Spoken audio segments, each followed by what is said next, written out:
तो दोस्तों आज की इस वीडियो के अंदर हम बात करने जा रहे हैं कैप फेयर नाम की इस बेहतरीन अपकमिंग थ्रिलर एक तरह से सीरीज़ के बारे में, जो कि हमें एप्पल टीवी की तरफ से एक तरह से देखने को मिल रही है।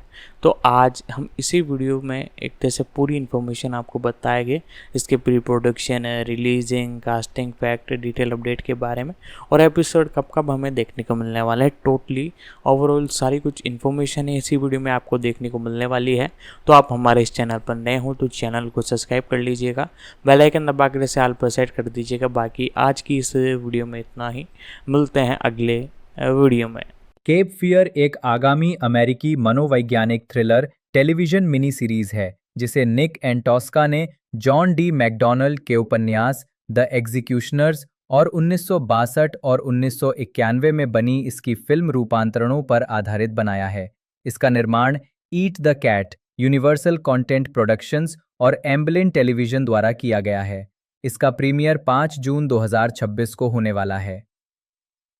आधार मैक्स कैडी, एक शातिर और सुधरा हुआ पूर्व अपराधी, जेल से रिहा होता है और टॉम और अन्ना बॉडेन उस विवाहित जोड़े से बदला लेने की ठान लेता है जिन्होंने 17 साल पहले अदालत में उसका प्रतिनिधित्व किया था, और सजा से बचने के लिए कानून के अपने ज्ञान का उपयोग करता है। ढालना मुख्य मैक्स कैडी के रूप में जेवियर बारडेम, एमी एडम्स ने अन्ना बॉडेन का किरदार निभाया है जो एक वकील और टॉम की पत्नी है।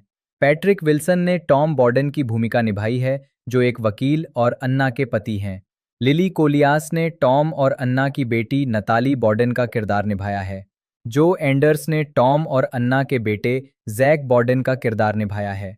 सीसीएच पाउंडर नोआ टूसेंट के रूप में पुनरावर्ती, बायरन फ्रेंच के रूप में Julian Dulles Vida Anna, Baryshnikov, Jamie Hector, Margarita Levieva, Neva Valentine के रूप में Malia Pyles, Samantha Clifford, Ron Perlman, Ted Levine, Patrick Fischler. Episode नहीं, शीर्षक निर्देशक द्वारा लिखित।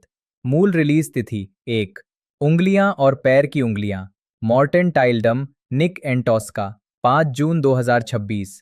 2 मैं तुम्हें चोट क्यों पहुंचाना चाहूंगा, एसजे क्लार्कसन, आंद्रे जैक्वेमेटन और मारिया जैक्वेमेटन, 5 जून 2026। 3 प्रेत संवेदनाएं, अमांडा मार्सलिस, एलन पेज अरियागा, 12 जून 2026।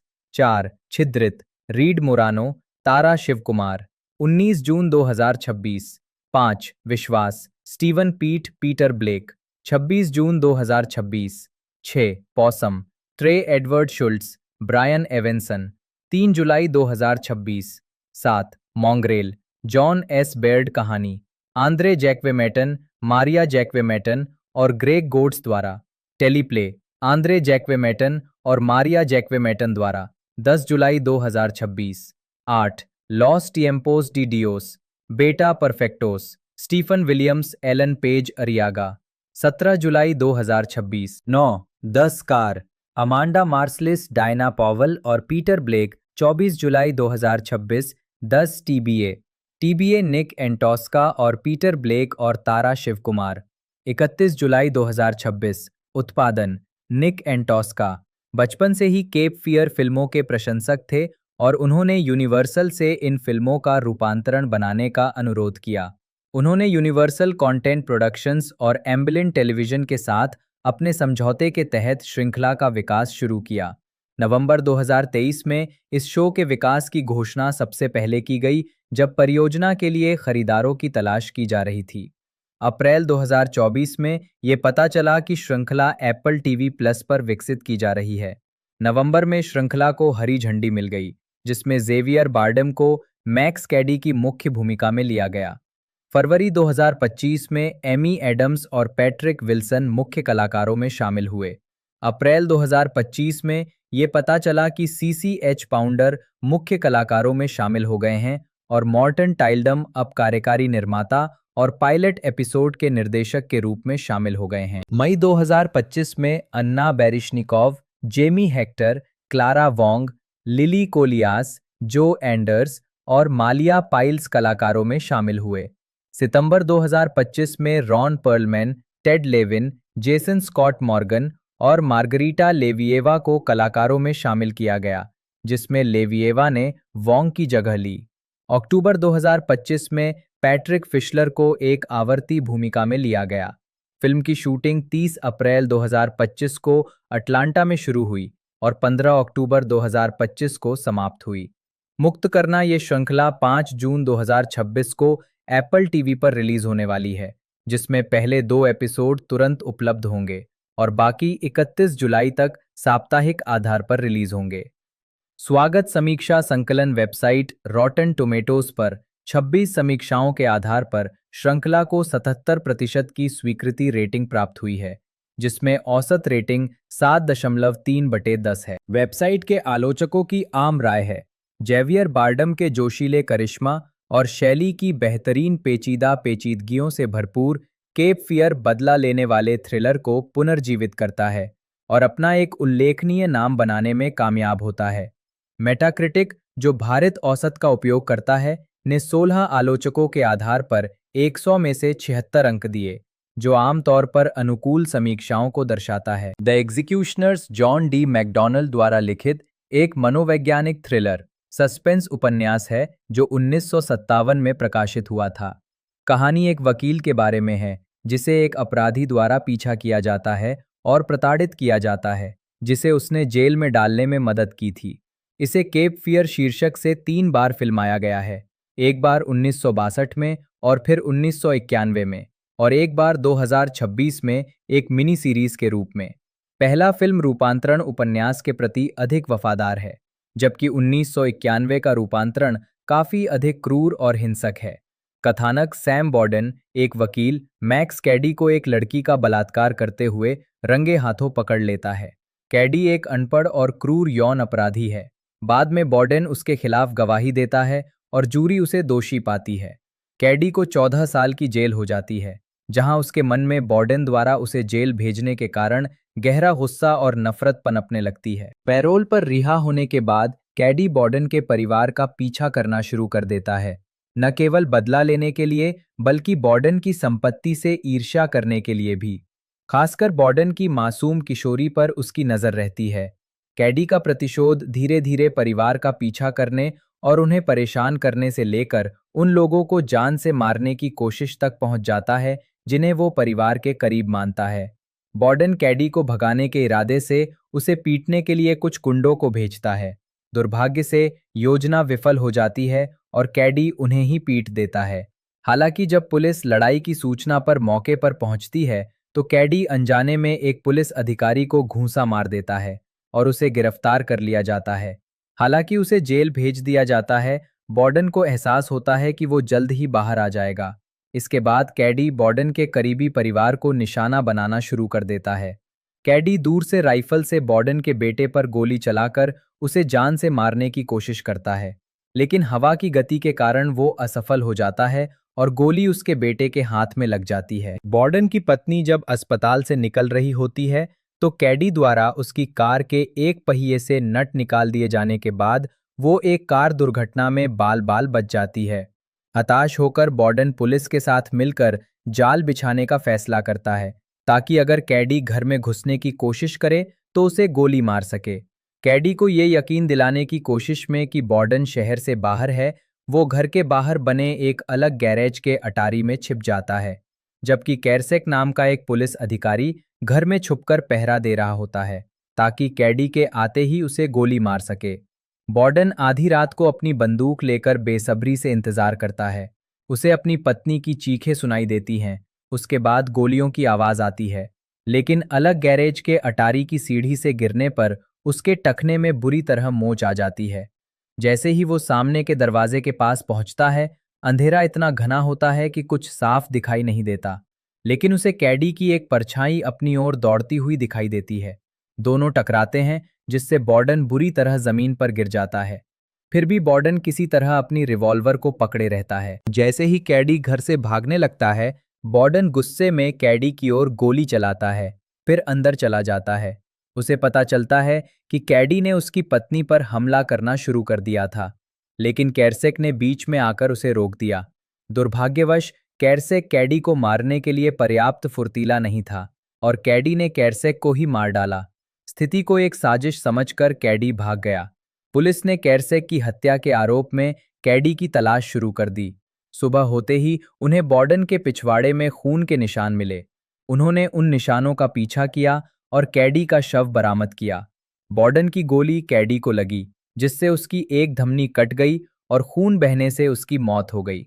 जॉन डैन मैकडॉनल्ड 24 जुलाई 1916 से 28 दिसंबर 1986 उपन्यास और लघु कथाओं के एक अमेरिकी लेखक थे, अपराध और रहस्य उपन्यासों के एक विपुल लेखक, जिनमें से कई उनके गोद लिए हुए घर फ्लोरिडा में आधारित हैं। वे अपने समय के सबसे सफल अमेरिकी उपन्यासकारों में से एक थे। मैकडॉनल्ड की अनुमानित 70 मिलियन पुस्तकें बिकीं। उनकी सबसे प्रसिद्ध कृतियों में लोकप्रिय और समीक्षकों द्वारा प्रशंसित ट्रेविस मैकगी श्रृंखला और उनका 1957 का उपन्यास द एग्जीक्यूशनर्स शामिल हैं, जिसे केप फियर के रूप में 2 बार फिल्माया गया था, एक बार 1962 में और फिर 1991 में, और 2026 में एक टेलीविजन श्रृंखला के रूप में रूपांतरित किया गया था। सैवेज आर्म्स कॉरपोरेशन में काम करते थे। परिवार 1926 में यूटिका, न्यूयॉर्क में स्थानांतरित हो गया, जहां उनके पिता सैवेज आर्म्स के यूटिका कार्यालय के कोषाध्यक्ष बन गए। 1934 में मैकडॉनल्ड को उनके पिता ने 2 विकल्प दिए: स्नातकोत्तर की पढ़ाई के लिए 1 और वर्ष बिताना या कुछ हफ्तों के लिए यूरोप जाना। उन्होंने यूरोप को चुना और यहीं से यात्रा और फोटोग्राफी में उनकी रुचि जागृत हुई। हाई स्कूल से स्नातक होने के बाद उन्होंने पेंसिल्वेनिया विश्वविद्यालय के वॉर्टन स्कूल में दाखिला लिया, लेकिन दूसरे वर्ष के दौरान ही पढ़ाई छोड़ दी। मैकडॉनल्ड ने न्यूयॉर्क शहर में छोटे-मोटे काम किए, फिर उन्हें सिरैक्यूज विश्वविद्यालय में दाखिला मिला, जहां उनकी मुलाकात अपनी भावी पत्नी डोरोथी प्रेंटिस से हुई। उन्होंने 1937 में पेंसिल्वेनिया में गुपचुप तरीके से शादी की और उसी वर्ष बाद में यूटिका में एक सार्वजनिक समारोह आयोजित किया। उन्होंने अगले वर्ष सिरैक्यूज विश्वविद्यालय से स्नातक की उपाधि प्राप्त की। दंपति का एक बेटा था, मेनार्ड। 1939 में मैकडॉनल्ड ने हार्वर्ड विश्वविद्यालय से एमबीए की उपाधि प्राप्त की। बाद में मैकडॉनल्ड ने व्यापार और अर्थशास्त्र में अपनी शिक्षा का उपयोग अपने उपन्यास लेखन में किया। उनके कई उपन्यास या तो व्यापार जगत पर आधारित हैं या उनमें संदिग्ध वित्तीय या रियल एस्टेट सौदों का जिक्र है। 1940 में मैकडॉनल्ड ने संयुक्त राज्य अमेरिका की सेना के आयुध कोर में प्रथम लेफ्टिनेंट के रूप में सीधी नियुक्ति स्वीकार की।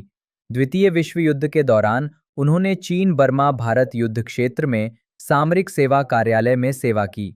ये क्षेत्र उनकी कई प्रारंभिक लघु कहानियों और उपन्यासों में चित्रित किया गया है। सितंबर 1945 में उन्हें लेफ्टिनेंट कर्नल के पद से मुक्त कर दिया गया। Dear Dordo, the World War II, Letters of Dorothy and John D MacDonald को पेपर ट्री प्रेस द्वारा 2022 में प्रकाशित किया गया था। 1951 में उन्होंने अपने परिवार को यूटिका, न्यूयॉर्क से फ्लोरिडा में स्थानांतरित कर दिया और अंततः सारासोटा में बस गए। लेखन कैरियर, प्रारंभिक कथा। मैकडॉनल्ड की पहली प्रकाशित लघु कहानी जी रोबोट जुलाई 1936 में डबल एक्शन गैंग पत्रिका में छपी थी। 1945 में सेना से छुट्टी मिलने के बाद मैकडॉनल्ड ने 4 महीने लघु कहानियां लिखने में बिताए, लगभग 8 लाख शब्द लिखे और प्रतिदिन 14 घंटे, सप्ताह में 7 दिन टाइपिंग करते हुए 20 पाउंड 9.1 किलोग्राम वजन कम कर लिया। उन्हें सैकड़ों अस्वीकृति पत्र मिले, लेकिन कैश ऑन द कॉफिन मई 1946 में पल्प पत्रिका डिटेक्टिव टेल्स में प्रकाशित हुई। उन्होंने अंततः विभिन्न रहस्य और साहसिक कथा पत्रिकाओं को लगभग 500 लघु कहानियां बेचीं। मैकडॉनल्ड की शुरुआती पत्रिका कथाओं के कुछ अंश कुछ हद तक संशोधित बाद में 2 संग्रहों द गुड ओल्ड स्टफ 1982 और मोर गुड ओल्ड स्टफ 1984 में पुनः प्रकाशित किए गए। 1950 में द ब्रास कपकेक से शुरुआत करते हुए मैकडॉनल्ड ने 40 से अधिक स्वतंत्र क्राइम थ्रिलर और घरेलू ड्रामा लिखे, जिनमें से अधिकांश पेपरबैक मूल संस्करणों के रूप में प्रकाशित हुए और कई फ्लोरिडा में आधारित थे। इनमें द एग्जीक्यूशनर्स 1957 भी शामिल है, जिसे केप फियर के नाम से 2 बार फिल्माया गया और बाद में उसी शीर्षक से पुनः प्रकाशित किया गया। मैकडॉनल्ड ने 3 विज्ञान कथा उपन्यास भी लिखे, जिनमें the girl, the gold watch and everything 1962 शामिल है, जिसे टेलीविजन के लिए फिल्माया गया था। 1964 में अपने श्रृंखला के पात्र ट्रेविस मैगी को पेश करने के बाद मैकडॉनल्ड ने मुख्य रूप से उसी श्रृंखला पर ध्यान केंद्रित किया। हालांकि उन्होंने 4 अतिरिक्त स्वतंत्र उपन्यास भी प्रकाशित किए। ट्रेविस मैगी 1964 में मैकडॉनल्ड ने the deep blue good bye प्रकाशित किया, जो ट्रेविस मैगी पर आधारित 21 उपन्यासों में से पहला था। ट्रेविस मैगी एक स्वघोषित बचाव सलाहकार है जो 50% शुल्क पर चोरी की संपत्ति बरामद करता है और अपने कारनामों को प्रथम पुरुष के रूप में बयान करता है। मूल रूप से मैगी का नाम डेलस मैगी रखा जाना था, लेकिन कैनेडी की हत्या के बाद मैकडॉनल्ड ने वो नाम छोड़ दिया और इसके बजाय ट्रेविस एयरफोर्स बेस का नाम इस्तेमाल किया। मैगी के कारनामों, जिनमें से प्रत्येक के शीर्षक में एक रंग है, की कहानी ज्यादातर फ्लोरिडा, जहां मैगी एक हाउसबोट पर विलासितापूर्ण कुंवारे जीवन जीता है, कैरिबियन या मैक्सिको में घटित होती है, और उनमें से कई में उनके मित्र और साथी डॉक्टर मेयर, केवल मेयर कृपया, मेयर एक प्रसिद्ध अर्थशास्त्री शामिल हैं, जो ट्रेविस को जटिल धोखाधड़ी और व्यावसायिक भ्रष्टाचार के मामलों को सुलझाने में मदद करते हैं। मौत कोरोनरी आर्टरी बाईपास सर्जरी की जटिलताओं के बाद मैकडॉनल्ड 10 दिसंबर 1986 को कोमा में चले गए। 28 दिसंबर को 70 वर्ष की आयु में मिलवॉकी, विस्कॉन्सिन के सेंट मैरी अस्पताल में उनका निधन हो गया।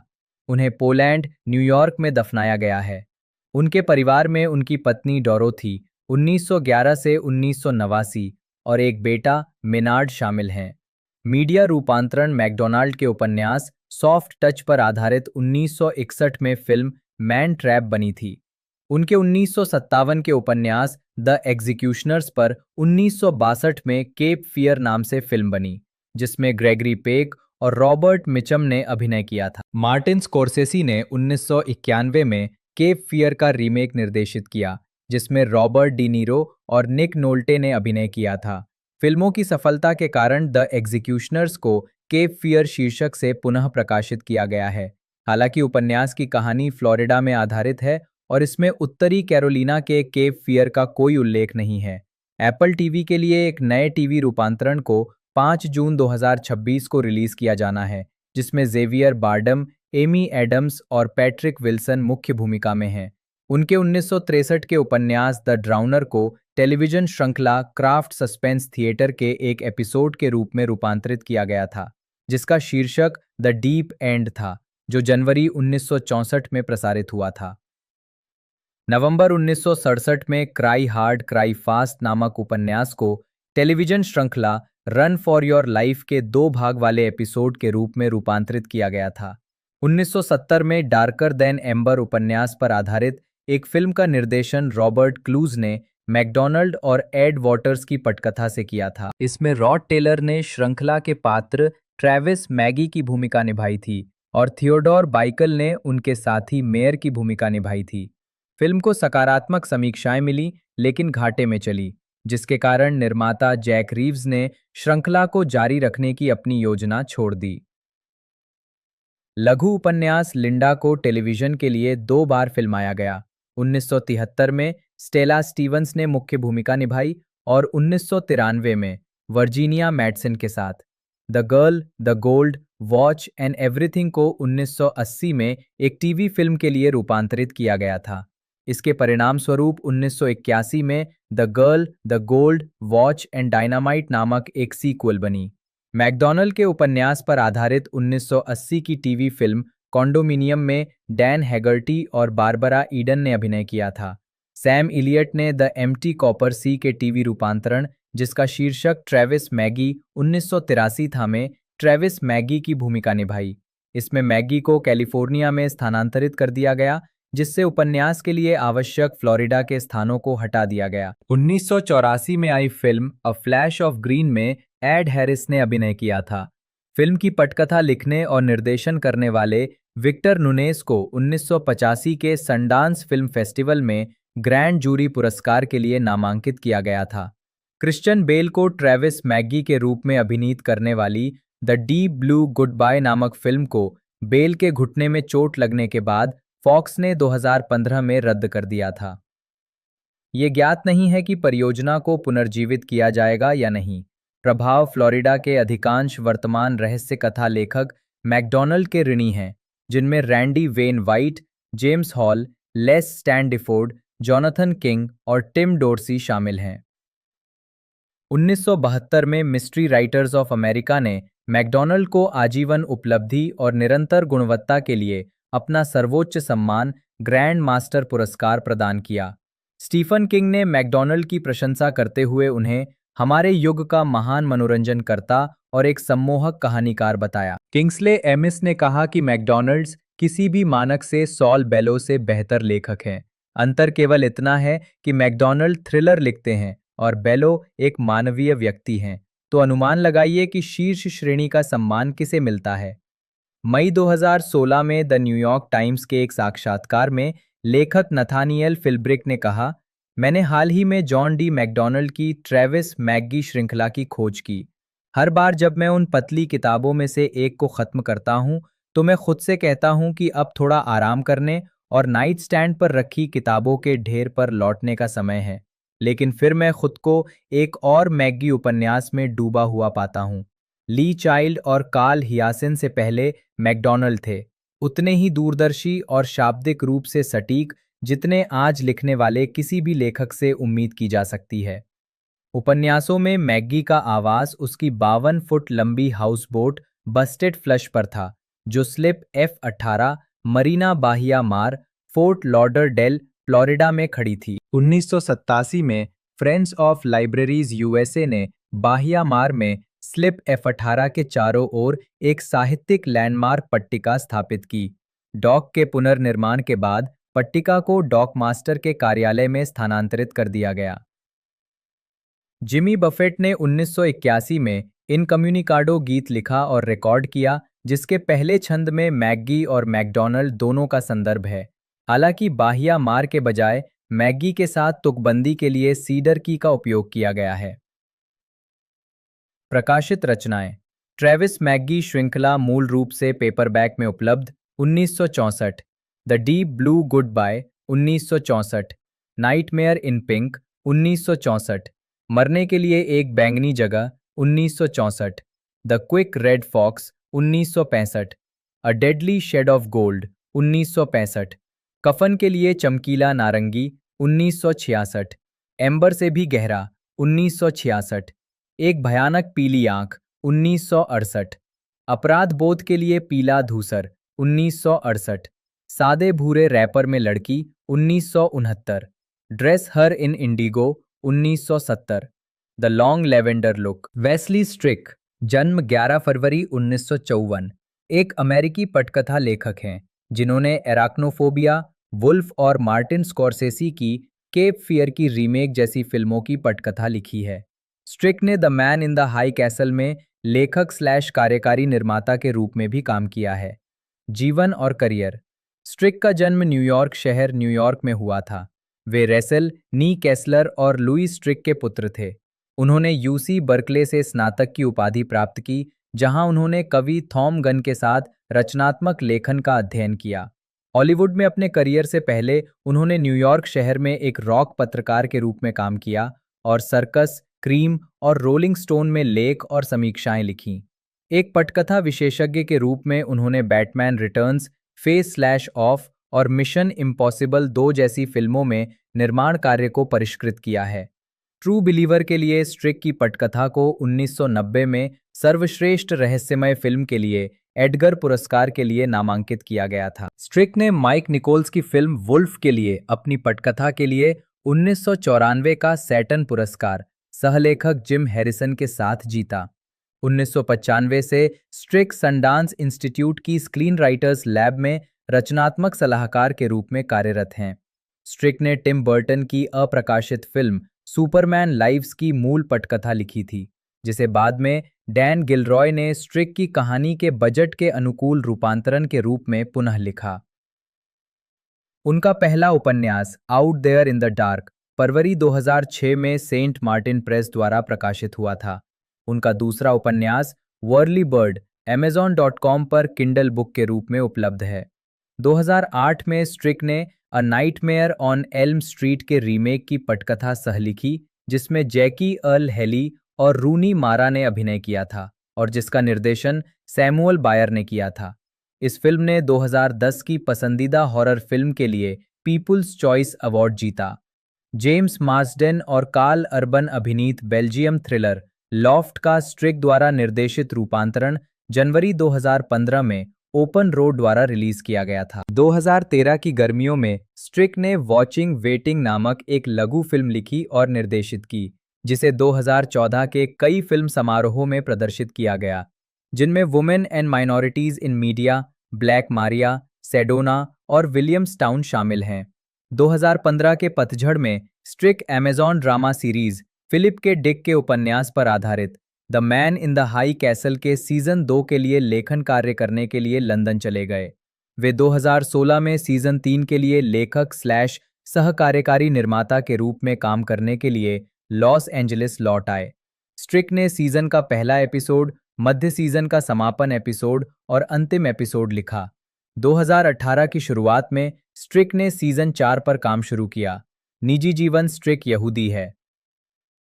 फिल्मोग्राफी फिल्मों द्वारा लिखित सच्चा विश्वासी 1989, मकड़ी से डर 1990, केप फियर 1991, अंतिम विश्लेषण 1992, बैटमैन रिटर्न्स 1992, बिना श्रेय के, Wolf 1994, the tie that binds 1995, निर्देशक भी, संत 1997, रिटर्न टू पैराडाइज 1998, हिच्ड 2001, निर्देशक भी, the glass house 2001, Doom 2005। Cape Fear 1991 में बनी एक अमेरिकी दक्षिणी गॉथिक मनोवैज्ञानिक थ्रिलर फिल्म है, जिसका निर्देशन मार्टिन स्कॉर्सेसी ने वेस्ली स्ट्रिक की पटकथा पर। यह 1962 की फिल्म का रीमेक है, जो जॉन डी मैकडॉनल्ड के 1957 के उपन्यास द एग्जीक्यूशनर्स पर आधारित थी। फिल्म में रॉबर्ट डी नीरो, निक नोल्टे, जेसिका लैंग, जोडॉन बेकर और जूलियट लुइस ने अभिनय किया है। रॉबर्ट मिचम की फिल्म में एक छोटी भूमिका है, जबकि ग्रेगरी पेक अपनी अंतिम थिएटर फिल्म भूमिका में और मार्टिन बाल्सम ने कैमियो भूमिकाएं निभाई हैं। ये तीनों मूल फिल्म में मुख्य भूमिका में थे। ये फिल्म एक दोषी बलात्कारी की कहानी बताती है, जो कानून और उसकी कई खामियों के अपने नए ज्ञान का उपयोग करके एक पूर्व लोक रक्षक से बदला लेना चाहता है, जिसे वो अपने 14 साल के कारावास के लिए जिम्मेदार मानता है, क्योंकि उसने जानबूझकर उसकी कानूनी रक्षा में गड़बड़ी की थी। केप फियर को यूनिवर्सल पिक्चर्स ने 15 नवंबर 1991 को रिलीज किया था, जो स्कॉर्सेसी और डी नीरो के बीच 7वां सहभागिता थी। फिल्म व्यावसायिक रूप से सफल रही और $100 मिलियन से अधिक की कमाई करने वाली स्कॉर्सेसी की पहली फिल्म बनी। समीक्षकों ने इसकी काफी हद तक सकारात्मक समीक्षा की। इसे कई पुरस्कारों के लिए नामांकित किया गया था, जिनमें सर्वश्रेष्ठ अभिनेता डी नीरो और सर्वश्रेष्ठ सहायक अभिनेत्री जूलियट लुइस के लिए ऑस्कर और गोल्डन ग्लोब पुरस्कार शामिल हैं। कथानक मैक्सिमिलियन मैक्स कैडी एक मनोरोगी बलात्कारी 16 वर्षीय लड़की के बलात्कार और मारपीट के जुर्म में अपनी पूरी सजा काटने के बाद जेल से रिहा हो गया। 14 साल पहले अटलांटा में चले उसके मुकदमे के दौरान उसके वकील सैमुअल सैम बॉर्डन कैडी के अपराधों से इतने भयभीत थे कि उन्होंने पुलिस की उस रिपोर्ट को छिपा दिया जिसमें पीड़िता के अनैतिक संबंधों का जिक्र था। इस रिपोर्ट के आधार पर कैडी की सजा कम हो सकती थी या उसे पूरी तरह बरी भी किया जा सकता था। बॉर्डन ने मान लिया था कि मुकदमे के समय अशिक्षित कैडी को इस रिपोर्ट के बारे में कभी पता नहीं चलेगा। बॉर्डन ने निजी वकालत शुरू कर दी है और अब वे अपनी पत्नी ली और किशोर बेटी डैनियल डैनी के साथ काल्पनिक न्यू एसेक्स, उत्तरी कैरोलिना में रहते हैं। कैडी न्यू एसेक्स में आता है और जल्द ही बॉर्डन को अपनी मौजूदगी का एहसास करा देता है। वो बताता है कि जेल में पढ़ना सीखने के बाद उसने खुद ही कानून की पढ़ाई की और अपने मामले में खुद का प्रतिनिधित्व करते हुए कई असफल अपीलें दायर कीं, जिससे ये संकेत मिलता है कि उसे गुप्त रिपोर्ट के बारे में जानकारी है। वो जल्द ही बॉर्डन परिवार का पीछा करना और उन्हें आतंकित करना शुरू कर देता है। कैडी को पैसे देकर मामला सुलझाने में असफल रहने पर बॉर्डन उस पर परिवार के कुत्ते के अपहरण और जहर देने का आरोप लगाने की कोशिश करता है, लेकिन अधिकारियों द्वारा उसे बताया जाता है कि कैडी के दोषी होने का कोई सबूत नहीं है। केप फियर 1962 में बनी एक अमेरिकी दक्षिणी गॉथिक शैली की मनोवैज्ञानिक थ्रिलर फिल्म है, जिसका निर्देशन जे ली थॉम्सन ने किया है और इसकी पटकथा जेम्स आर वेब ने जॉन डी मैकडॉनल्ड के 1957 के उपन्यास द एग्जीक्यूशनर्स पर आधारित है। फिल्म में ग्रेगरी पेक ने सैम बॉर्डन का किरदार निभाया है, जो एक वकील और पारिवारिक व्यक्ति है। मैक्स कैडी रॉबर्ट मिचम द्वारा अभिनीत नामक एक हिंसक मनोरोगी और पूर्व अपराधी उसका पीछा करता है, जो 8 साल पहले अपनी सजा में बॉर्डन की भूमिका का बदला लेने पर तुला हुआ है। फिल्म में पॉली बर्गेन सह कलाकार हैं और Lori Martin, Martin Balsam, Jack Kruschen, Telly Savalas और बैरी चेस सहायक भूमिकाओं में हैं। पेक की कंपनी मेलविल प्रोडक्शंस द्वारा निर्मित और यूनिवर्सल पिक्चर्स द्वारा वितरित इस फिल्म में कई प्रमुख कलाकार और क्रू सदस्य शामिल हैं, जिन्होंने पहले निर्देशक एल्फ्रेड हिचकॉक के साथ काम किया था, जिनमें संपादक जॉर्ज टोमासिनी और संगीतकार बर्नार्ड हरमन शामिल हैं। जे ली थॉम्सन के निर्देशन पर भी हिचकॉक का गहरा प्रभाव था। ये फिल्म 15 जून 1962 को रिलीज हुई थी। इसे आलोचकों से सकारात्मक समीक्षा मिली, जिन्होंने पेक और मिचम के अभिनय की सराहना की। इसी नाम से एक रीमेक 1991 में रिलीज हुई, जिसका निर्देशन मार्टिन स्कोर्सेसी ने किया था और जिसमें निक नोल्टे और रॉबर्ट डी नीरो ने मुख्य भूमिकाएं निभाई थीं। पेक, मिचम और बाल्सम सभी रीमेक में अलग-अलग किरदारों में दिखाई दिए। कथानक दक्षिण पूर्वी जॉर्जिया में मैक्स कैडी बलात्कार के आरोप में 8 साल की सजा काटने के बाद जेल से रिहा होता है। वो तुरंत सैम बोर्डन नाम के एक वकील को ढूंढ निकालता है, जिसे वो अपनी सजा के लिए व्यक्तिगत रूप से जिम्मेदार मानता है, क्योंकि बोर्डन ने उसके हमले को रोका था और उसके खिलाफ गवाही दी थी। कैडी बोर्डन के परिवार, जिसमें उसकी पत्नी पैगी और 14 वर्षीय बेटी नैन्सी शामिल हैं, का पीछा करना और उन्हें इशारों इशारों में धमकाना शुरू कर देता है। वो परिवार के कुत्ते को मार डालता है, हालांकि बोर्डन ये साबित नहीं कर पाता कि कैडी ने ऐसा किया है। पुलिस प्रमुख मार्क डॉटन अपने अधिकारियों को कैडी को परेशान करने का आदेश देते हैं, लेकिन जब कैडी एक वकील नियुक्त करता है और विभाग पर मुकदमा करने की धमकी देता है, तो वो बॉर्डन से कहता है कि अपराध का सबूत मिले बिना और कुछ नहीं किया जा सकता। बॉर्डन ने निजी जासूस चार्ली सीवर्स को काम पर रखा, जिसने डायने टेलर नाम की एक लड़की का पता लगाया, जिसके साथ कैडी ने बलात्कार और मारपीट की थी।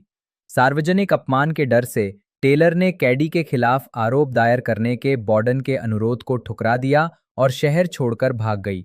एक दिन जब नैन्सी कार में इंतजार कर रही थी, कैडी वहां आ गया और उसे डरा दिया। नैन्सी सड़क पर भाग गई और बाल बाल बची। बॉर्डन ने मामले को अपने हाथ में लेते हुए कैडी को पीटने के लिए 3 आदमियों को काम पर रखा, लेकिन कैडी ने पासा पलट दिया और उनमें से एक आदमी को बॉर्डन के कृत्यों को पुलिस के सामने कबूल करने के लिए मजबूर कर दिया। कैडी के वकील ने बॉर्डन का वकालत लाइसेंस निलंबित करवा दिया और उसे वकालत से बेदखल करने के लिए अर्जी दी। पैगी और नैन्सी की सुरक्षा को लेकर चिंतित बॉर्डन उन्हें उत्तरी कैरोलिना के केप फियर क्षेत्र में स्थित अपने हाउस बोट और कैबिन में ले जाता है। फिर वो अपने वकालत लाइसेंस रद्द होने की सुनवाई के लिए अटलांटा जाने का बहाना करता है, जबकि सीवर्स कैडी को नाव पर बुलाता है, जहां बॉर्डन एक बंदूक और काउंटी के डिप्टी कैरसेक के साथ गुप्त रूप से इंतजार कर रहा होता है। कैडी चुपके से नदी में घुस जाता है और कैरसेक को डुबो देता है। बॉर्डन से बचकर और हाउस बोट को धारा में बहाकर कैडी पैगी पर हमला करता है और बॉर्डन को उसे बचाने के लिए बुलाता है। फिर किनारे पर कूदकर नैन्सी का बलात्कार करता है। बॉर्डन को सब कुछ समझ आ जाता है और वो भी तैरकर किनारे पर आ जाता है। नदी किनारे दोनों व्यक्तियों के बीच आखिरी लड़ाई होती है। बॉर्डन किसी तरह अपनी गिरी हुई बंदूक उठा लेता है और कैडी को गोली मार देता है, जिससे वो घायल और लाचार हो जाता है। कैडी बॉर्डन से कहता है कि वो उसे मार डाले, लेकिन बॉर्डन वही करने का फैसला करता है जो कैडी ने पहले उसे असहनीय बताया था, उसे जीवन भर के लिए जेल में डाल देना, ताकि वो सालों, महीनों, घंटों को गिनता रहे जब तक कि वो सड़ ना जाए। सुबह की रोशनी में बॉर्डन परिवार एक नाव में सवार होकर पुलिस के साथ सुरक्षित रूप से नदी के नीचे की ओर जा रहा होता है। ढालना सैम बॉर्डन के रूप में, Gregory Peck Robert Mitchum Max Cady के रूप में, पॉली बर्गिन ने पैगी बॉर्डन की भूमिका निभाई। नैन्सी बॉर्डन के रूप में लोरी मार्टिन मार्टिन बाल्सम ने मार्क डटन की भूमिका निभाई। जैक क्रूशन डेव ग्राफ्टन के रूप में, चार्ली सीवर्स के रूप में, टेली सवालेस बैरी चेज ने डायने टेलर की भूमिका निभाई। पॉल कोमी गार्नर के रूप में पेज स्लैटरी, डिप्टी केरसेक के रूप में विल राइट, डॉक्टर पियर्सल के रूप में।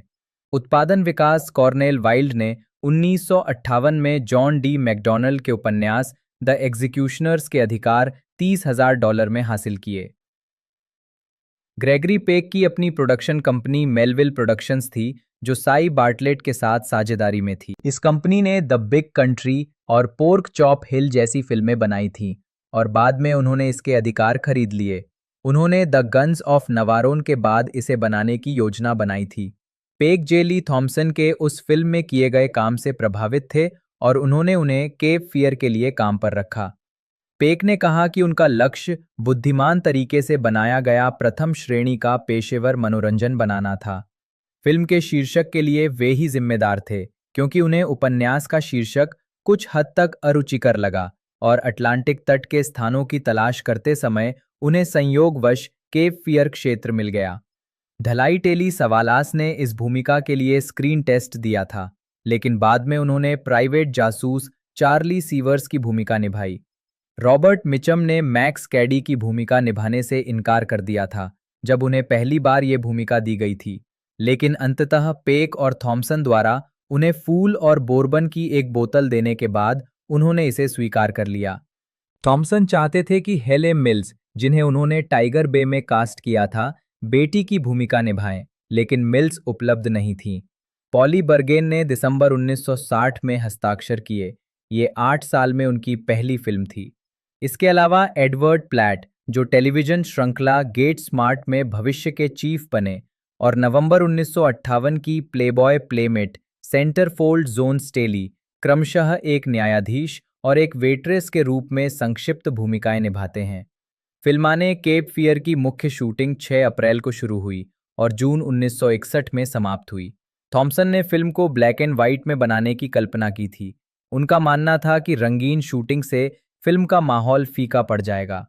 एल्फ्रेड हिचकॉक के प्रशंसक होने के नाते वे फिल्म में हिचकॉक की शैली के तत्व शामिल करना चाहते थे, जैसे कि असामान्य प्रकाश कोण, रहस्यमय संगीत, क्लोजअप शॉट्स और हिंसा के सूक्ष्म संकेत, न कि कैडी द्वारा परिवार के लिए सोची गई हिंसा का ग्राफिक चित्रण।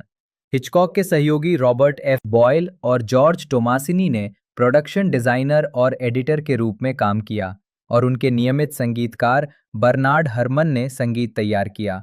बाहरी दृश्यों की shooting Savannah Georgia, Stockton California और यूनिवर्सल सिटी कैलिफोर्निया स्थित यूनिवर्सल स्टूडियो के बैकलॉट में की गई थी। आंतरिक दृश्यों की शूटिंग यूनिवर्सल स्टूडियो के साउंड स्टेज में हुई थी। मिचम को सवाना से असल जिंदगी में सख्त नफरत थी, क्योंकि किशोरावस्था में उन पर आवारागर्दी का आरोप लगा था और उन्हें जंजीरों में बांधकर रखा गया था। इसी वजह से कई बाहरी दृश्यों की शूटिंग स्टॉकटन के लैड्स मरीना में की गई, जिसमें फिल्म के अंत में हाउसबोट पर होने वाला निर्णायक संघर्ष भी शामिल है। हाउसबोट पर मिचम द्वारा पॉली बर्गेन के किरदार पर हमला करने वाला दृश्य लगभग पूरी तरह से तात्कालिक था। दृश्य फिल्माए जाने से पहले थॉम्सन ने अचानक एक क्रू सदस्य से कहा, मेरे लिए अंडों की एक थाली लाओ। मिचम द्वारा बर्गेन पर अंडे रगड़ना स्क्रिप्ट में नहीं था और बर्गेन की प्रतिक्रियाएं वास्तविक थीं। उन्हें बहुत ज्यादा धक्के लगने से पीठ में भी चोटें आईं। उन्हें कई दिनों तक उस हमले का असर महसूस हुआ। दृश्य फिल्माते समय मिचम का हाथ कट गया, जिसके बारे में बर्गेन ने याद करते हुए कहा, उनका हाथ खून से लथपथ था, मेरी पीठ खून से लथपथ थी। हम बस फिल्माते रहे, दृश्य में इतने मग्न थे कि शूटिंग करते रहे। वे आए और हमें शारीरिक रूप से रोक दिया। जॉन डी मैकडॉनल्ड के मूल उपन्यास द एग्जीक्यूशनर्स में कैडी एक सैनिक था जिस पर तत्कालीन लेफ्टिनेंट बॉर्डन की गवाही के आधार पर 14 वर्षीय लड़की के साथ क्रूर बलात्कार का आरोप लगाया गया था और उसे दोषी ठहराया गया था। सेंसर ने हस्तक्षेप करते हुए बलात्कार शब्द के प्रयोग पर प्रतिबंध लगा दिया और कहा कि कैडी को एक सैनिक के रूप में चित्रित करना अमेरिकी सैन्य कर्मियों पर प्रतिकूल प्रभाव डालता है। बर्नार्ड हरमन, जैसा कि अक्सर अपने संगीत में करते हैं, सिम्फनी ऑर्केस्ट्रा के एक संक्षिप्त संस्करण का उपयोग करते हैं। यहाँ 46 वादकों वाले स्ट्रिंग सेक्शन फिल्म संगीत के लिए सामान्य से थोड़ा बड़ा के अलावा वो 4 बांसुरी, 2 पिकोलो, जी में 2 ऑल्टो बांसुरी और सी में 2 बांस बांसुरी और 8 फ्रेंच हॉर्न जोड़ते हैं। आगे किसी भी पवन वाद्य यंत्र या ताल वाद्य यंत्र का उपयोग नहीं किया जाता है। स्टीफन सी स्मिथ ने अपनी 2002 की पुस्तक a heart at fire center the life and music of Bernard Herrmann में लिखा है, फिर भी हरमन केप फियर के लिए एकदम सही थे। हरमन का संगीत केप फियर की क्रूरता को और पुष्ट करता है। मुख्य रूप से अतीत की तकनीकों का संश्लेषण, इसकी शक्ति उनके कल्पनाशील प्रयोग और एक और शानदार ऑर्केस्ट्रेशन से आती है। 1966 में हिचकॉक की फिल्म टॉन कर्टन में उनके इसी तरह के ऑर्केस्ट्रेशन का पूर्वाभ्यास। हरमन के इसी तरह के मनोवैज्ञानिक संगीत की तरह असंगत स्ट्रिंग संयोजन एक हत्यारे के दिमाग की कार्यप्रणाली का संकेत देते हैं। सबसे चौंकाने वाला सेलो और बास वॉयल के लिए एक बेचैन कर देने वाली तकनीक में है, जब कैडी वेश्या पर हमला करने की तैयारी करता है। हरमन की प्रस्तावना नाटकीय संघर्ष को मार्मिक रूप से स्थापित करती है।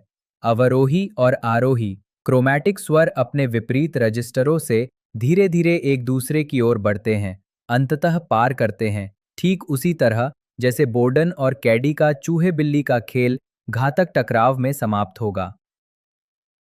मुक्त करना सेंसरशिप। हालांकि शूटिंग से पहले स्क्रिप्ट से बलात्कार शब्द पूरी तरह से हटा दिया गया था, फिर भी फिल्म ने सेंसरों को नाराज कर दिया, जिन्हें चिंता थी कि बच्चे पर यौन हमले का लगातार खतरा बना हुआ है। फिल्म को स्वीकार करने के लिए ब्रिटिश सेंसरों ने व्यापक संपादन और विशिष्ट दृश्यों को हटाने की मांग की। लगभग 6 मिनट की कटौती के बाद भी फिल्म को लगभग ब्रिटिश एक्स रेटिंग, जिसका अर्थ उस समय 18 वर्ष और उससे अधिक आयु के लोगों के लिए उपयुक्त था, जिसका अर्थ ये नहीं था कि इसमें यौन रूप से स्पष्ट या हिंसक सामग्री थी, प्राप्त हो गई। थॉमसन ने कहा कि उन्हें 161 कट लगाने पड़े। सेंसर ने तर्क दिया कि ये 15 मुख्य कट थे, लेकिन स्वीकार किया कि इनमें 5 मिनट लगे। सेंसर ने कहा कि इसका मुख्य कारण ये था कि फिल्म में एक बच्चे के खिलाफ यौन उत्पीड़न की धमकी शामिल थी। महत्वपूर्ण प्रतिक्रिया। फिल्म की विषय वस्तु को देखते हुए रिलीज होने पर आलोचकों से इसे सकारात्मक लेकिन सतर्क प्रतिक्रिया मिली। न्यूयॉर्क टाइम्स के बॉस्ले क्रॉथर ने कठोर कसी हुई पटकथा और फिल्म की स्थिर और स्पष्ट रूप से भयावह शैली की प्रशंसा की। उन्होंने अपनी समीक्षा का समापन ये कहते हुए किया, ये वास्तव में उन चौंकाने वाली फिल्मों में से एक है जो घृणा और खेद उत्पन्न करती है।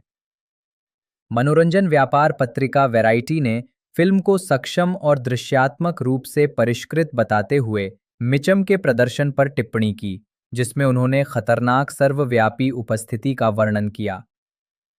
समीक्षा संकलन वेबसाइट रॉटन टोमेटोज पर 25 आलोचकों की समीक्षाओं में से 88% सकारात्मक हैं और औसत रेटिंग 7.8/10 है।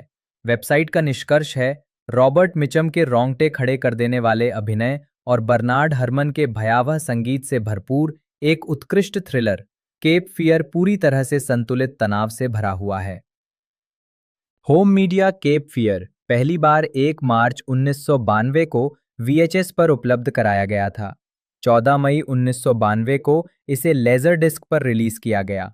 बाद में इसे 18 सितंबर 2001 को VHS और DVD पर पुनः रिलीज किया गया। फिल्म 8 जनवरी 2013 को ब्लू रे पर रिलीज हुई। इसमें निर्माण तस्वीरें और एक मेकिंग ऑफ फीचर शामिल है। पुनर्निर्माण इसी नाम से एक रीमेक 1991 में रिलीज हुई, जिसमें मैकडॉनल्ड के उपन्यास और वेब की 1962 की पटकथा को स्रोत सामग्री के रूप में उद्धृत किया गया था। मार्टिन स्कॉर्सेसी द्वारा निर्देशित और वेस्ली स्ट्रिक द्वारा लिखित इस फिल्म में निक नोल्टे ने बॉर्डन, रॉबर्ट डी नीरो ने कैडी, जेसिका लैंग ने बॉर्डन की पत्नी, नाम बदलकर ली, और जूलियट लुइस ने उनकी बेटी, नाम बदलकर डैनियल की भूमिका निभाई है। ग्रेगरी पेक, रॉबर्ट मिचम और मार्टिन बाल्सम सभी ने कैमियो भूमिकाएं निभाईं, और बर्नार्ड हरमन के मूल स्कोर को एल्मर बर्नस्टीन द्वारा अनुकूलित और पुनः ऑर्केस्ट्रेट किया गया। फिल्म की कहानी में कई महत्वपूर्ण बदलाव किए गए हैं, जिनमें से एक है सैम बॉर्डन को कैडी के पूर्व बचाव वकील के रूप में दिखाना, जिसने गुप्त रूप से और जानबूझकर अपने मुवक्किल के मामले को बिगाड़ दिया ताकि उसे दोषी ठहराया जा सके। फिल्म के क्लाइमैक्स में हाउसबोट डूबने के बाद कैडी की मृत्यु हो जाती है। रीमेक में चार्ली सीवर्स और डिप्टी केरसेक को मिलाकर एक ही किरदार बना दिया गया है, क्लाउड केरसेक, जो डॉन बेकर द्वारा अभिनीत। परंपरा हालांकि इसमें केप फियर का कोई उल्लेख नहीं है। 1977 के एनबीसी टेलीविजन श्रृंखला क्विन मार्टिन की अनपेक्षित कहानियां के episode the force of evil में लगभग उसी कथानक का उपयोग किया गया है। केवल रिहा कैदी में एक अतिरिक्त अलौकिक तत्व को शामिल किया गया है। ये फिल्म और इसका रीमेक 1993 के द सिम्पसन्स के एपिसोड केप फियर का आधार हैं, जिसमें जेल से हाल ही में रिहा हुआ साइड शो बॉब बार्ट को मारने की कोशिश में सिम्पसन परिवार का पीछा करता है। ये एपिसोड और दोनों फिल्में एनी वॉशबर्न के नाटक मिस्टर बर्न्स अ पोस्ट इलेक्ट्रिक प्ले के लिए प्रेरणा का स्रोत हैं। अप्रैल 2007 में न्यूज़वीक ने कैडी को सिनेमा इतिहास के 10 सर्वश्रेष्ठ खलनायकों में से एक के रूप में चुना। विशेष रूप से वो दृश्य जहां कैडी सैम के परिवार पर हमला करती है, उसे 2004 में ब्रावो के 100 सबसे डरावने मूवी मोमेंट्स में 36वें स्थान पर रखा गया था। इंटरनेट मूवी डेटाबेस पर एक उपभोक्ता सर्वेक्षण के अनुसार केप फियर को 65वीं सर्वश्रेष्ठ ट्रायल फिल्म का दर्जा दिया गया है। हालांकि ट्रायल के दृश्य कथानक के लिए मात्र आकस्मिक हैं। एडम्स अगली बार जेना ओर्टेगा के साथ ताइका वेटिटी की विज्ञान कथा फिल्म क्लारा एंड द सन में अभिनय करेंगी, जो काजुओ इशिगुरो के उपन्यास पर आधारित है। साथ ही कोर्नेल मुंड्रुजो के नाटक एट द सी में भी। अगस्त 2025 में उन्हें film star Wars star fighter की कास्ट में शामिल होने की घोषणा की गई, जो 28 मई 2027 को रिलीज होने वाली है और जिसका निर्देशन शॉन लेवी करेंगे, जिन्होंने पहले उनके साथ night at the Museum Battle of the Smithsonian में काम किया था। स्वागत और अभिनय शैली। द गार्जियन की हेडली फ्रीमैन ने 2016 में एडम्स के ऑफ स्क्रीन व्यक्तित्व के बारे में लिखा था कि वो बेहद आकर्षक, गंभीर हैं, लेकिन एक बार शुरू होने पर उनमें स्पष्टवादी और बेबाक व्यक्तित्व की झलक दिखती है। वल्चर के कार्ल स्वानसन ने उन्हें हॉलीवुड स्टार होने के बावजूद आश्चर्यजनक रूप से आत्ममुग्ध नहीं, बल्कि विनम्र, मेहनती और इतनी शालीन पाया कि वे लगभग सेलिब्रिटी नहीं लगती। ब्रिटिश पत्रकार एलेक्स बिल्म्स का मानना है कि एडम्स की ग्लैमरस फिल्म स्टार और आम इंसान दोनों की तरह व्यवहार करने की क्षमता ही उनकी सफलता की कुंजी है। मुस्कुराती हुई एमी एडम्स का साइड प्रोफाइल सेंट हेलियर, जर्सी में मैन ऑफ स्टील के प्रीमियर में। एडम्स अपने अभिनय प्रशिक्षक वार्नर लॉफ्लिन के साथ मिलकर काम करती हैं, जिन्हें वो अपने विचारों को व्यवस्थित और संरचित करने में मदद करने का श्रेय देती हैं। वो लॉफ्लिन द्वारा सिखाई गई एक अभिनय पद्धति का उपयोग करती हैं, जिसमें वो 3 साल की उम्र से ही चरित्र की पृष्ठभूमि बनाकर उसके मनोविज्ञान को समझने का प्रयास करती हैं। एडम्स ऐसे आत्मविश्वासी निर्देशकों के साथ काम करना पसंद करती हैं, जो उन्हें अपने लिए सोचने की जगह देते हैं। वो फिल्मांकन के दौरान अपने किरदार में बनी रहती हैं और भूमिकाओं और लहजों से खुद को अलग करना उनके लिए मुश्किल होता है। वो भूमिका के आकार से प्रभावित नहीं होती हैं और मुख्य और सहायक दोनों भूमिकाओं की ओर आकर्षित होती हैं। उन्होंने खुद को एक जुनूनी कलाकार के रूप में वर्णित किया है। द वॉशिंगटन टाइम्स के जेक कोएल एडम्स को एक ऐसी अभिनेत्री मानते हैं जो अपनी भूमिकाओं के लिए खुद को रूपांतरित नहीं करती, बल्कि अपने चरित्र को गर्मजोशी और बुद्धिमत्ता के साथ निभाती हैं और साथ ही साथ अलग अलग स्तरों पर खुद भी बनी रहती हैं। डाउट और जूली एंड जूलिया में उनकी सह कलाकार मेरिल स्ट्रिप ने कहा है कि एडम्स सेट पर पूरी तैयारी के साथ आती हैं और अपने चरित्र के विकास में असाधारण बुद्धिमत्ता रखती हैं। द मास्टर में उन्हें निर्देशित करने वाले पॉल थॉमस एंडरसन उनकी परियोजनाओं के प्रति समर्पण और प्रतिबद्धता की प्रशंसा करते हैं। पत्रकारों ने 2000 के दशक की उनकी भूमिकाओं में उनके अमेरिकन स्वीटहार्ट व्यक्तित्व पर टिप्पणी की है, जबकि 2010 के दशक में उनकी बढ़ती बहुमुखी प्रतिभा पर भी ध्यान दिया है। उपन्यासकार स्टीफन मार्च ने एडम्स को अपनी पीढ़ी की सबसे महान अभिनेत्री कहा है। अराइवल की 2016 की समीक्षा में द न्यूयॉर्कर के पत्रकार और आलोचक एंथनी लेन ने उनके करियर के बारे में लिखा। एन्चेंटेड 2007 जैसी फिल्म में उन्हें जिस फुर्तीली परोपकारिता ने आगे बढ़ाया, वो हाल के वर्षों में द मास्टर 2012 के दृढ़ संकल्प और अमेरिकन हसल 2013 की तेजी से मिश्रित हो गई है और अब अराइवल में दुख के प्रति उनकी प्रतिभा, उनकी ताकत और उनके स्वभाव की सहज मधुरता एक साथ समाहित हो गई है। फोर्ब्स ने एडम्स को दुनिया की सबसे अधिक कमाई करने वाली अभिनेत्रियों में स्थान दिया, जिनकी कमाई 2014 और 2016 में $13 मिलियन से अधिक और 2017 में $11 मिलियन से अधिक थी। पत्रिका ने उन्हें 2014 में अपनी वार्षिक सेलिब्रिटी 100 सूची में शामिल किया और उन्हें उद्योग की सबसे शक्तिशाली अभिनेत्रियों में भी स्थान दिया। उसी वर्ष टाइम पत्रिका ने उन्हें दुनिया के 100 सबसे प्रभावशाली लोगों में से एक नामित किया। एडम्स को 2017 में हॉलीवुड वॉक ऑफ फेम पर एक स्टार मिला। 2017 तक उनकी फिल्मों ने दुनिया भर में $4.7 बिलियन से अधिक की कमाई की है। द न्यूयॉर्क टाइम्स के रॉबर्ट ईटो का मानना है कि जोखिम भरी परियोजनाओं के प्रति उनकी प्रवृत्ति उन्हें बॉक्स ऑफिस पर अधिक सफल होने से रोकती है। जीक्यू के स्टुअर्ट मैगर्क ने एडम्स की पोर्सिलेन जैसी त्वचा, भूरे बाल और सौम्य गंभीर बोलने की शैली को उनकी पहचान बताया है। उन्हें 2011 में एलए पत्रिका द्वारा अमेरिका के सबसे खूबसूरत लोगों में से एक नामित किया गया था और कई प्रकाशनों ने सर्वश्रेष्ठ पहनावे वाली हस्तियों की अपनी सूचियों में रेड कारपेट पर उनकी उपस्थिति को शामिल किया है। एडम्स ने 2012 में लैकॉस्ट की सुगंध ओ डे लैकॉस्ट का विज्ञापन किया और 2 साल बाद उन्होंने मैक्स मारा के एक्सेसरीज और हैंडबैग का समर्थन किया। 2015 में उन्होंने हैंडबैग की एक श्रृंखला को डिजाइन और प्रचारित करने के लिए मैक्स मारा के साथ सहयोग किया। निजी जीवन और पर्दे के पीछे का काम एडम्स अपने पति डैरेन ले गैलो और बेटी के साथ 2024 TIFF में। एडम्स की मुलाकात अभिनेता और चित्रकार डैरेन लेगैलो से 2001 में एक अभिनय कक्षा में हुई थी।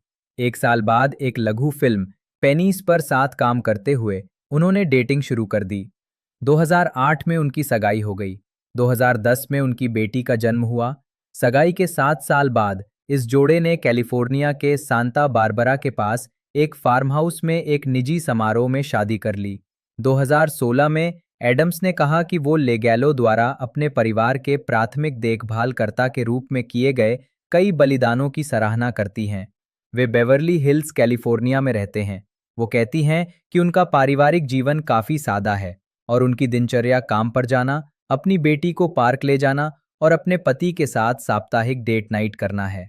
एडम्स को सेलिब्रिटी होने में कोई खास फायदा नहीं दिखता और उनका मानना है कि जितना ज्यादा लोग मेरे बारे में जानेंगे उतना ही कम वे मुझ पर और मेरे किरदारों पर विश्वास करेंगे। वो गपशप या टैबलॉइड की सुर्खियों में कम ही आती हैं और काम और निजी जीवन के बीच स्वस्थ संतुलन बनाए रखने की कोशिश करती हैं।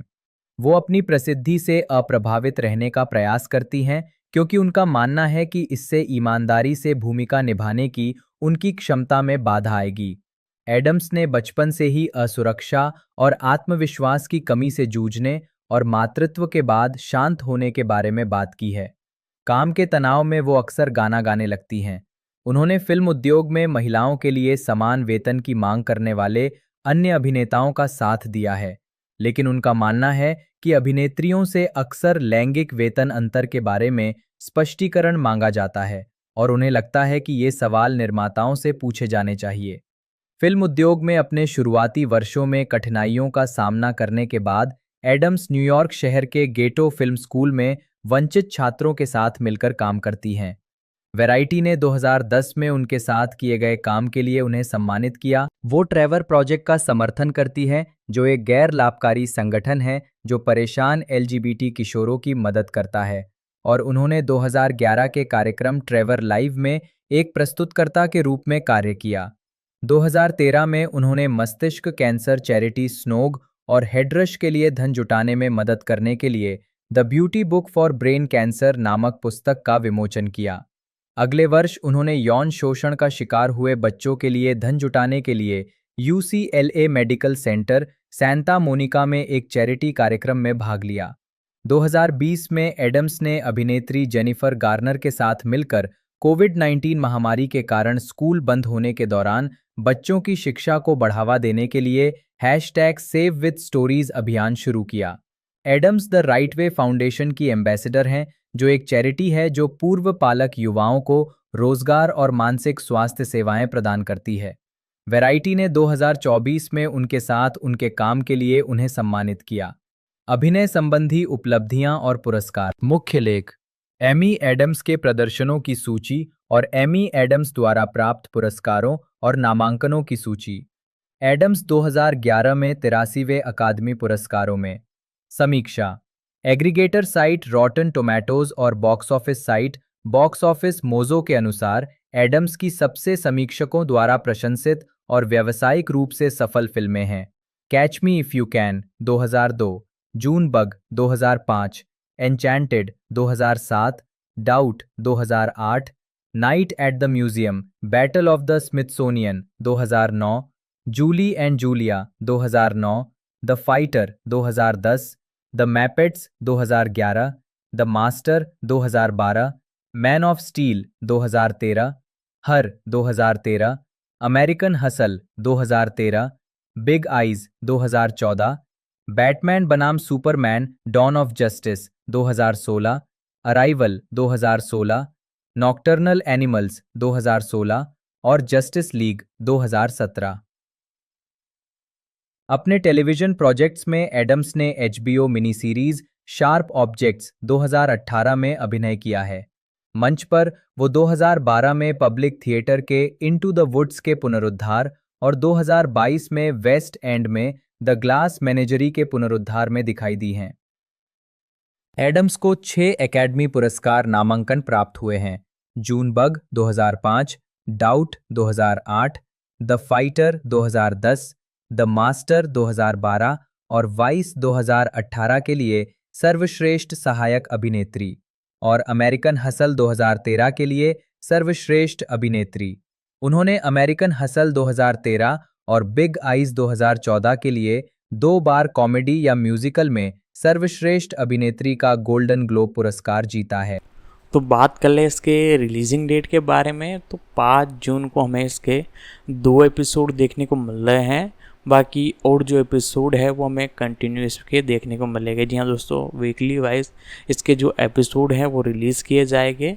लगभग 7 से 8 एपिसोड है जो कि इसी सप्ताह एक तरह से 2 एपिसोड देखने को मिले, तो उसी तरीके से हर सप्ताह हमें एक एपिसोड देखने को मिलेगा। बाकी एप्पल टीवी की ये सीरीज़ है तो आप इसे इनके प्लेटफॉर्म पर देख पाओगे। बाकी मैंने इसकी सारी कुछ जो इन्फॉर्मेशन है आपको बता दी है। बाकी जैसे ये रिलीज़ होगी तो इसकी एक्सप्लेनेशन की वीडियो मैं आपके लिए सबसे पहले लेकर आने की कोशिश करूँगा। बाकी आज की इस वीडियो में इतना ही, मिलते हैं अगले वीडियो में।